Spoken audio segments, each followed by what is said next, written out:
everyone, I hope you all are doing well. So today we are going to start reproduction in animals. इसमें हम पढ़ेंगे काऊ के babies कैसे होते हैं, बिल्ली के छोटे छोटे किटन्स कैसे होते हैं, ये सारी चीजें. Okay? So before starting, don't forget to subscribe my channel and click that bell icon. So here we have the fourth chapter, reproduction in animals. Reproduction in animals. Living things do not live for ever. जो living things होती हैं वो हमेशा के लिए नहीं रहती. उनका एक टाइम आता है जब वो मर जाती हैं, ओवर हो जाती हैं, ख़त्म हो जाती हैं. They die after completing their life span. जब उनकी उम्र कट जाती है वो मर जाती है. For life to be continue living things must produce more of their own kind. अब अगर जो सबसे पहले इस दुनिया में इंसान आए थे, अगर उनके बेबीज़ ना होते तो क्या हम आज होते यहाँ पे? No, never. The process by which living beings produce more of their own kind is called reproduction. ऐसा प्रोसेस जिससे जो लिविंग बींग्स होते हैं वो अपने जैसे और लिविंग बींग्स को पैदा करें, इस प्रोसेस को कहते हैं reproduction. The process of reproduction is not similar in all living beings. Her living organism, चाहे वो एनिमल हो चाहे वो ह्यूमन हो, उन सब का रिप्रोडक्शन का जो तरीका होता है बेबी करने का वो अलग अलग होता है. आपको पता होगा जो हैन होती है वो एग दे के अपना बेबी करती है और ह्यूमंस एग नहीं देते. एनिमल रिप्रोड्यूस इन 2 ways. अब 2 तरीके होती हैं जिसमें एनिमल्स रिप्रोड्यूस कर सकते हैं. Some give birth to young ones. कुछ होते हैं जो बेबीज देते हैं. Where as some lay eggs. और कुछ होते हैं जो अंडे देते हैं. Later young ones hatch out from these eggs. और जो अंडे देते हैं उनके अंडों में से कुछ टाइम बाद अंडा जब टूटता है उसमें से उनके बेबीज आ जाते हैं. Humans, cats and cows give birth to their young ones. जो ह्यूमन्स होते हैं, कैट्स होते हैं, काउज होती है, वो बेबीज देती हैं, वो एग नहीं देती. Frogs, hens, snakes these lays eggs out of which babies hatch. ये एग्स देते हैं. हम सबसे पहले पढ़ेंगे एग लेइंग एनिमल्स के बारे में. जो एनिमल्स एग्स देते हैं और बेबीज करते हैं. पहला उसमें हम पढ़ेंगे बर्ड्स के बारे में. You know that birds make nest. आपको पता है जो बर्ड्स होती है वो नेस्ट बनाती हैं, घोंसला. The female bird lays her eggs in her nest. और जो फीमेल बर्ड होती है वो अपने अंडों को अपने नेस्ट में ही देती है. Take an egg of hen. किसी भी हैन का एक अंडा लो. Carefully break the hard outer shell using a spoon. और बिल्कुल ध्यान से जो उसकी सबसे ऊपर वाली वाइट कलर की हार्ड कवरिंग होती है उसको उतारो. Collect the contents in the bowl. और आपको पता है जब हम ऑमलेट बनाते हो तो हम धीरे से जो एग होता है उसे तोड़ते हैं और उसके अंदर का मटेरियल गैस में डाल देते हैं, है ना. वैसे ही आप जो अंदर का मटेरियल है एग के उसको एक कटोरी में डाल लो. The yellow portion in the centre is called yolk. जो एग में बीच में येलो पोर्शन होता है हम उसे कहते हैं यॉक. आप नीचे पिक्चर में देख सकते हो. It contains a dark spot called embryo. Yolk के अंदर भी एक डार्क सा स्पॉट होता है जिसको कहते हैं embryo. The embryo grows into a baby bird inside the egg. और जो एम्ब्रियो होता है वही आगे जाके बेबी बर्ड में चेंज होता है. The developing embryo obtains food from the yolk. जो developing embryo होता है, जो अभी छोटा सा बेबी, जैसे हम अपनी मम्मा के पिट्टू में होते हैं, जब पेट में होते हैं, तब हमें खाना कहाँ से मिलता है? मम्मी देती है. जो मम्मी खाती है वही हमें मिलता है ना. वैसे ही जब हैन का जो बेबी होता है एम्ब्रियो, वो एग के अंदर होता है, उसे खाना कहाँ से मिलता है? यॉक से. The colourless substance called albumin surrounds the yolk. और जो आपको ट्रांसपेरेंट सा सब्सटेंस दिखता होगा अंडे में, उस येलो के अलावा भी कुछ होता है ना जब हम तोड़ते हैं कच्चे अंडे को, उसको हम कहते हैं albumin. It protects the embryo and gives water to it. वो एम्ब्रियो को प्रोटेक्ट करके रखता है और उसे पानी प्रोवाइड करता है. The eggs that have to be kept warm while the baby bird grow inside them. जब तक बेबी बर्ड पूरी तरह से बड़ा नहीं हो जाता और एग के बाहर नहीं निकल जाता तब तक हमें एग को गर्माहट देनी पड़ती है. सो द फीमेल और the male bird sit on the egg for few weeks. जिसके लिए जो फीमेल या फिर मेल बर्ड एग्स के ऊपर कुछ वीक्स तक बैठते हैं उन्हें गर्माहट देने के लिए। When the baby bird are fully developed, they break open the eggshell and come out. जब जो बेबी बर्ड है वो पूरी तरह से बड़ा हो जाता है तो वो एग का जो ऊपर वाला लेयर होती है वाइट कलर की उसे तोड़ता है और बाहर आ जाता है और इसको हम कहते हैं hatching. This is called hatching. The baby bird is called a चिक। और जो बेबी बर्ड होता है उसे हम कहते हैं chick. It makes many hours to break the shell and come out of the egg. जो बेबी बर्ड होता है उसे बहुत टाइम लगता है एग को तोड़ के उसमें से बाहर आने में।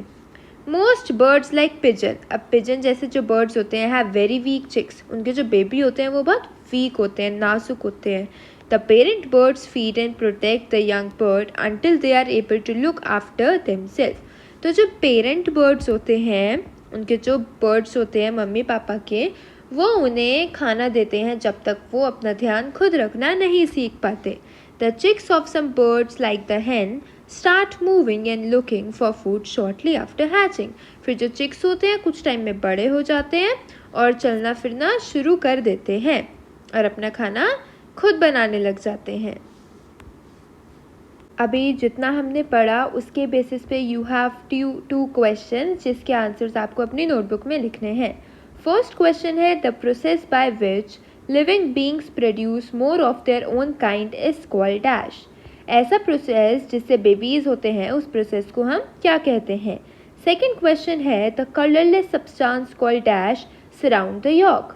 एग में जो कलरलेस सब्सटेंस होता है जो यॉक के चारों तरफ होता है और यॉक को प्रोटेक्ट करके रखता है उसे हम क्या कहते हैं। अब हम पढ़ते हैं फ्रॉग्स के बारे में। As you know, frogs are amphibians. Amphibians होते हैं जो लैंड पे भी रह सकते हैं और पानी में भी। That is, they can live both on land and in water. A frog, although can live on land, but it lays its eggs in water only. चाहे फ्रॉग लैंड पर रहे पर वो अपने अंडे पानी में ही देता है।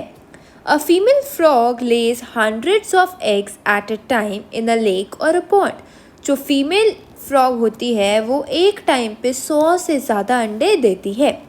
When the egg hatch, tiny young ones come out.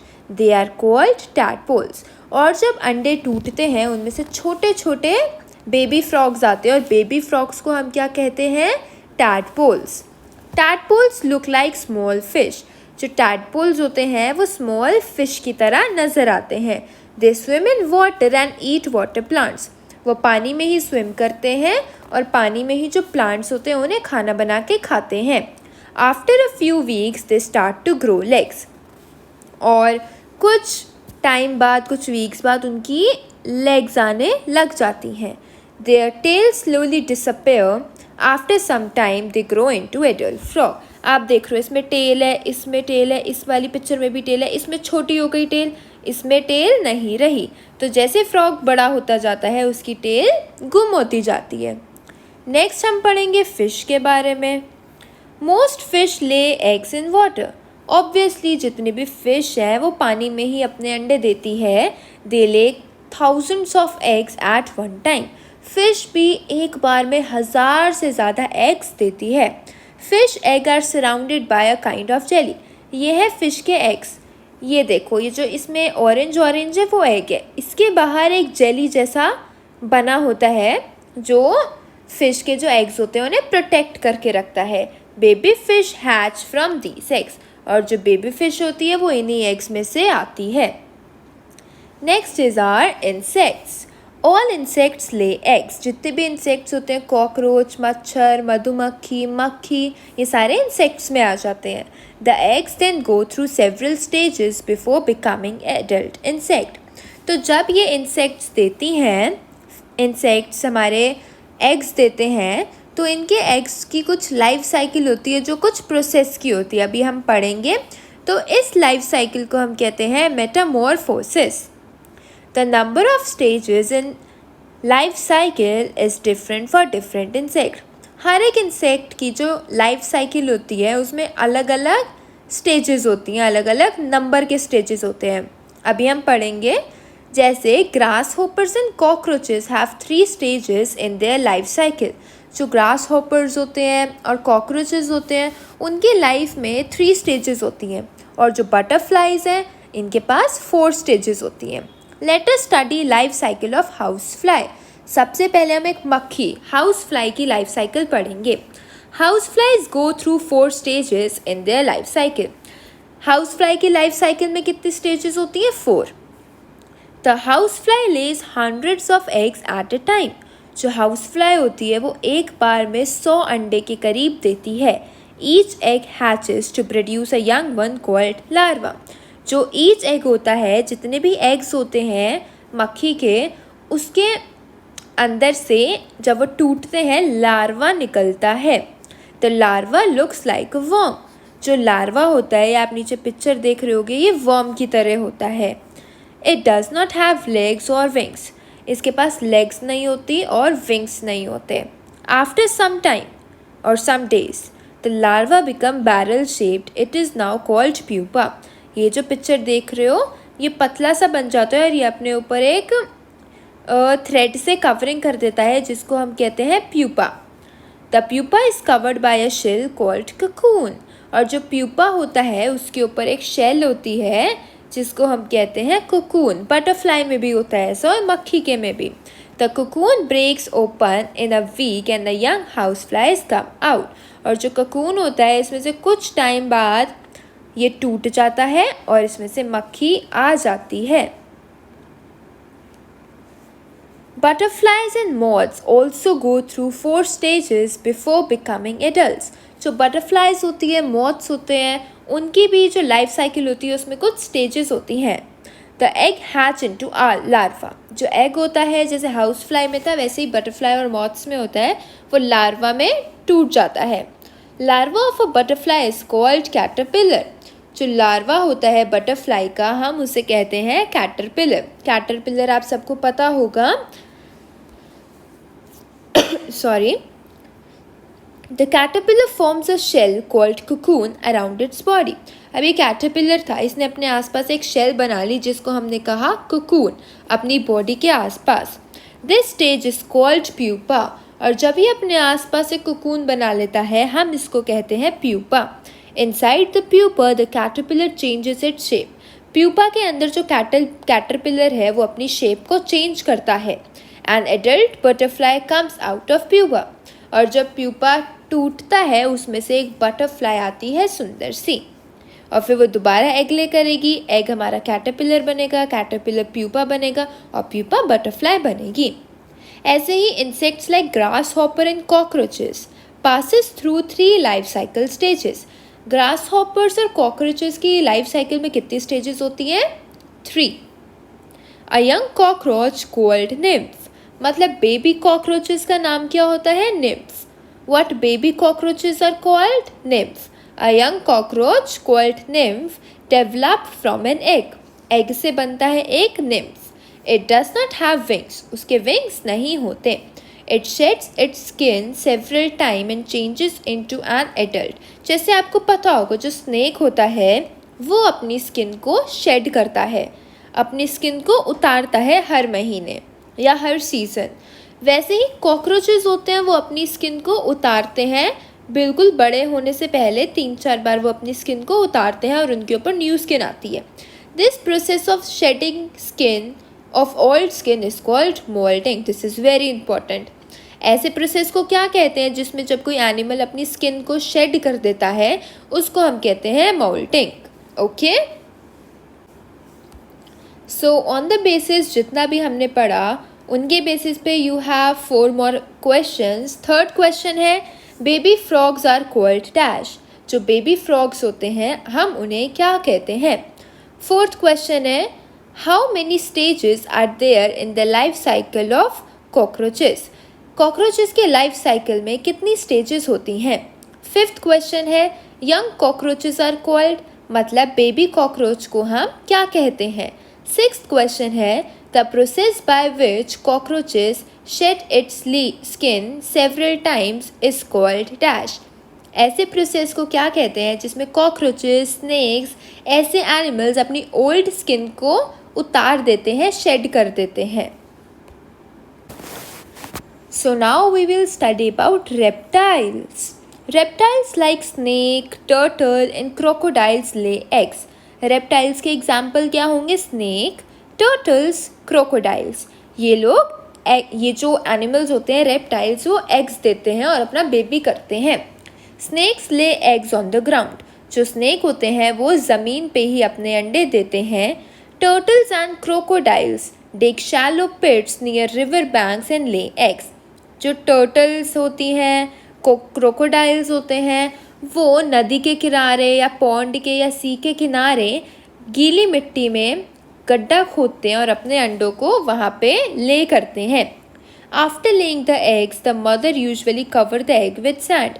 और जब ये एग्स ले कर देते हैं, ये अंडों के ऊपर रेत डाल देते हैं कि कोई इन्हें देख ना पाए। But very few eggs hatch. पर इनमें से बहुत ही कम एग्स में से बच्चा निकलता है। Some do not get sufficient heat and some other are eaten by other animals. कुछ एग्स को प्रॉपर हीट नहीं मिलती और कुछ एग्स को बड़े बड़े एनिमल्स खा जाते हैं। Animals giving birth, mammals. अभी हमने उन एनिमल्स के बारे में पढ़ा जो अंडे देते हैं। One more very important thing I want to tell you here is, जो एनिमल्स एग्स देते हैं हम उन्हें कहते हैं ओवी पैरस एनिमल्स, ओवीपैरस। ओके, एंड जो एनिमल्स बेबीज देते हैं हम उन्हें कहते हैं विवी पैरस।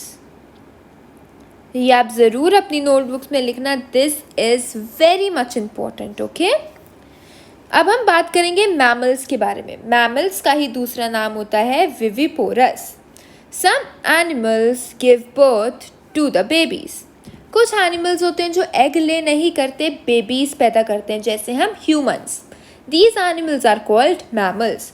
इन एनिमल्स को हम कहते हैं मैमल्स या फिर viviparous. Lions, tigers, gorillas, rabbits, rats, etc. are the example of mammals. Human beings are also mammals. जो हम इंसान हैं, human beings हैं, वो भी mammals में count होते हैं। The babies of mammal grow inside the body of the mother for many weeks.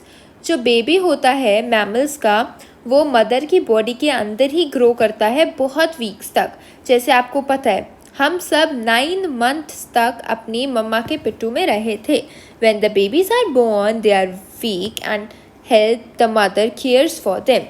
और जो बेबीज़ होते हैं छोटे छोटे, वो वीक होते हैं, वो अपनी हेल्प खुद नहीं कर सकते, खुद खाना नहीं खा सकते, खुद मिल्क नहीं पी सकते। तो जो उनकी मदर होती है वो उनकी केयर करती है, उन्हें मिल्क प्रोवाइड करती है और प्रोटेक्ट करती है हर चीज़ से। Kangaroos have a pouch on their body to carry the young ones. जो कैंगरूज होते हैं उनकी बॉडी पे पाउच होता है जिसमें वो अपने बेबी को कैरी करके चलते हैं। Animals that carry their babies in their pouch are called marsupials. और ऐसे एनिमल्स जो अपने बेबीज को पाउच में कैरी करते हैं उनको हम कहते हैं marsupials. Okay, care of young ones. Mammals take care of their babies for a long period of time. जो mammals होते हैं, humans हो, lions हो, जितने भी mammals हैं, वो अपने babies का बहुत टाइम तक ध्यान रखते हैं। Usually the mother cares for the young. Especially जो मम्मा होती है, mother होती है, वो सबसे ज़्यादा ध्यान रखती है। She feeds the baby, cleans them and keep them warm. वो बेबी को खाना खिलाती है, उन्हें नहलाती है, उन्हें वार्म रखती हैं। She protects them from enemies. और वो उन्हें दुश्मनों से, enemies से भी प्रोटेक्ट करती है। As they grow, the mother teaches them to find food and live on their own. जैसे बच्चे बड़े होते जाते हैं उनकी मम्मी उन्हें सिखाती है, उनके इवन पापा भी सिखाते हैं कि वो अपना खाना कैसे बना सकते हैं, खुद कैसे कमा सकते हैं। In certain mammals, the father also help. He hunts for the food and guards the young one. अब जो एनिमल्स होते हैं उनमें जो मम्मा होती हैं, एनिमल्स में मम्मा पापा होते हैं बेबी के। जो मम्मा होती हैं वो घर पे बेबी का ध्यान रखती हैं और जो पापा होते हैं वो बाहर जाके खाना ढूंढ के आते हैं। Human beings are also mammals who look after not only their children but their grandchildren too. और human beings होते हैं जो अपने बच्चों का भी ध्यान रखते हैं, बच्चों के बच्चों का भी ध्यान रखते हैं. Okay, I hope this is clear to you all. So last few more questions of this chapter is, 7th question is, animals that give birth to babies are called dash. जो एनिमल्स बेबीज देते हैं, eggs नहीं देते, उन animals को क्या कहते हैं. 8th क्वेश्चन है, mammals are also called. Mammals को हम और क्या कह सकते हैं. 9th क्वेश्चन है, animals that lay eggs are called dash. ऐसे एनिमल्स जो अंडे देते हैं उनका दूसरा नाम क्या होता है, मैंने अभी बताया था. 10th क्वेश्चन है, dash is an example of reptile. Reptile का कोई भी एक example you have to write. Yes, finally this chapter is also completed. If you have any doubt, any queries, you can write down in the comment box or you can directly ask me. So subscribe my channel and thank you all for today. Bye bye.